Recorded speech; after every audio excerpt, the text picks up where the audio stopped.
internationally, which is a bigger concern for you right now? The geopolitical situation, especially the one which is playing out in Syria and North Korea, or the snap elections in UK, or I would say aggressive policy making by Mr. Trump?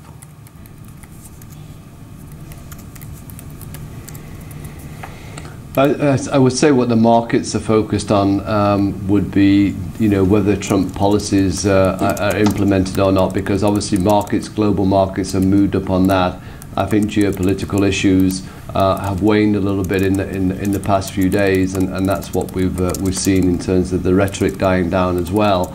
And the snap elections in the UK, I think, is more opportunistic by the Conservative Party, with a very weak Labour Party, to go and win a bigger majority in the House of Commons and be able to push their own Brexit kind of agenda easily, rather than waiting till all these skeptics kind of come out of the woodwork. So I'm less worried about the UK. I think I'd focus more of my attention on France for the elections in the next few weeks. Right. Well, thanks Andrew for joining us and for giving your views on stock markets in specific sectors. अभी अगर market को देखें तो 9093 के levels पर index अभी दिन के निचले स्तरों पर फिर से आ चुका है। अब एक और खास मेहमान हमारे साथ मौजूद हैं, मिस्टर केजे रमेश हैं, जो कि डीजी हैं आईएमडी के। रमेश जी नमस्कार, शुक्रिया आपने समय दिया जी बिजनेस को। एक डर था कि शायद मॉनसून सामान्य से कम रहे, जिस तरह से प्राइवेट एजेंसीज ने भी फोकस किया था, लेकिन वो डर कल काफी हद तक आपने दूर किया। सबसे पहले यही जानना चाहेंगे, क्या ये अब कितनी होप से स्ट्रांग लग रही है कि इस बार मॉनसून नॉर्मल रहेगा? जो नॉर्मल मानसून की जो संभावना जताई गई है वो 96% की बारिश 4 महीने में पूरा देशव्याप्त के अनुसार देशव्याप्त में होने का संभावना है। 4 महीने का 96% का आकलन किया गया, उसका मॉडल एरर है ±5% होता है। और जो जून में जो आकलन दिया जाता है, इसका अपडेट दिया जाता है, वो ±4% का एरर रूप में दिया जाता है।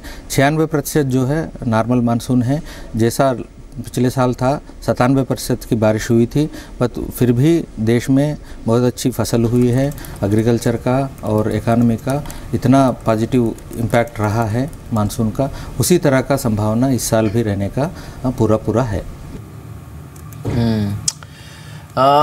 पिछले साल भी इनफैक्ट जो इनिशियल अनुमान था उससे थोड़ी कम ही हुई थी बारिश, तो इसकी वजह क्या होती है सर? क्या was it little pre matured या फिर इतना मार्जिन लेकर चलना पड़ता है? इस बार जो है लानिना डेवलप होना था अगस्त और सितंबर की महीनों में 2016 में, उसकी वजह से ज़्यादा बारिश देश में आने की संभावना जताई गई थी। जैसा वो लानिना डेवलप नहीं हुआ, वो मानसून सीजन के बाद सितंबर के बाद लानिना डेवलप हुआ, उसकी वजह से जो अगस्त और सितंबर में ज़्यादा बारिश की जो मापी गई थी पॉसिबिलिटी, वो नहीं होने की वजह से बारिश 97% रह गई। फिर भी देश में अच्छा डिस्ट्रीब्यूशन होने की वजह से, रिजर्वायर्स में बहुत अच्छा पानी कलेक्ट होने की वजह से जो फसल के लिए कोई बहुत अच्छा उसकी फलस्वरूप रहा है। देश का अच्छी खरीफ में भी फसल आई है और रबी में भी अच्छी पैदावार रिकॉर्ड स्थाई पे जब हो रही है। जी रमेश जी, अल नीनो के स्ट्रॉन्गर होने की प्रोबेबिलिटी कैसी लग रही है? एल नीनो का प्रभाव जो है पूरा कम हो रही है। फरवरी के मुकाबले में अर्ली अप्रैल का जैसा आपको प्रेजेंटेशन में बताया गया, वो एल नीनो का प्रभाव कम होने की संभावना पूरा है। एल नीनो को साथ साथ उसको ऑफसेट करने वाली फैक्टर है इंडियन ओशन डाइपोल, वो भी डेवलप हो रही है इंडियन ओशन में। ये दोनों जो है एक दूसरे के खिलाफ काम करते हैं, उसकी वजह से ये दोनों का कंबाइंड इफेक्ट जो है मानसून रेनफॉल पे कम रहेगी। इसीलिए हम बोल रहे हैं 96% से और ज़्यादा 4 महीने की बारिश बढ़ने की संभावना है, वो नियर नॉर्मल होने की संभावना इसलिए जताई गई है। इस बार मॉनसून का ओवरऑल डिस्ट्रीब्यूशन आपका अनुमान क्या कहता है, कैसा रह सकता है? बिकॉज पिछले 2-3 सालों से ये हो रहा है कि कुछ एक पॉकेट्स हैं जहां पर ज़रूरत से काफ़ी ज़्यादा बारिश हो जाती है और कई पॉकेट्स ऐसे हैं जहां पर सूखा ही रह जाता है। हर मानसून में 15 से 20% प्रतिशत की डिस्ट्रिक्ट्स जो होते हैं वो सामान्य से कम बारिश नापा जाता है, हर मानसून में होता है।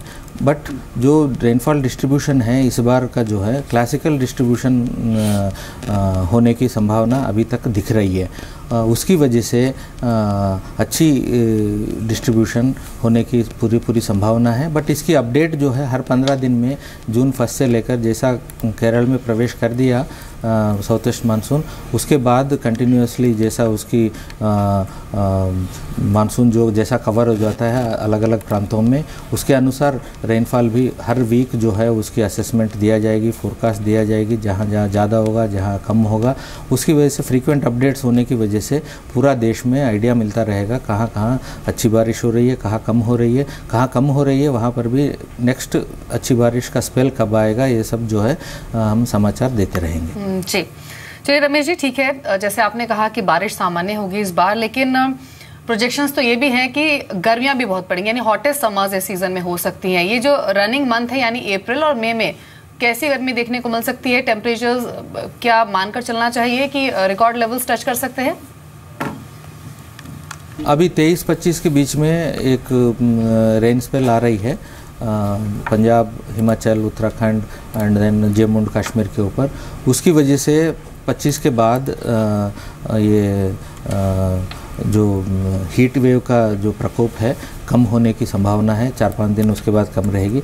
उसके बाद मई फर्स्ट वीक में फिर हीट वेव की मतलब हीटिंग वाला प्रोफाइल जो है वो शुरू होने की संभावना है। बिटवीन 25 से 30 के बीच में तक नॉर्थ इंडिया में, पर्टिकुलरली नॉर्थ वेस्ट इंडिया में, दिल्ली तक, हरियाणा, पंजाब प्रांतों में कम होने की संभावना है। इस बीच जो पहला अनुमान है उसमें आपने कब तक की जो कंडीशंस हैं उसे प्री मॉनसून कंडीशंस उसे फैक्टर इन किया है? What I am trying to ask is कि आगे चल के जो आपके बाकी अनुमान आएंगे उसमें कितने वेरिएशन का स्कोप है? जून फर्स्ट वीक में second stage of monsoon forecast दिया जाएगा। अभी तो मार्च तक कंडीशंस लेके हमने असेसमेंट दिया है। अब मई एंड अप्रैल एंड मई का कंडीशंस लेके उसका अपडेट जून में दिया जाएगा। उसके बाद हर हफ्ते जो है मानसून बारिश कहाँ कहाँ कैसी रहेगी इसका भी अपडेट देते रहेंगे। जी चलिए, शुक्रिया रमेश जी, आपने समय दिया जी बिजनेस को और बातचीत की, और होप्स ये रखते हैं कि जो मॉनसून है वो सामान्य रहे। अभी अगर मार्केट्स को देखें तो 18 अंक नीचे इंडेक्स 9087 के लेवल्स पर ट्रेड कर रहा है। सेंसेक्स में भी 41 पॉइंट्स की डिप अभी देखा जा रहा है। मेटल स्टॉक्स, सरकारी बैंकिंग स्टॉक्स और साथ ही ऑयल मार्केटिंग कंपनीज, ये कुछ शेयर्स हैं जो कि नेगेटिव बास के साथ अभी भी ट्रेड हो रहे हैं।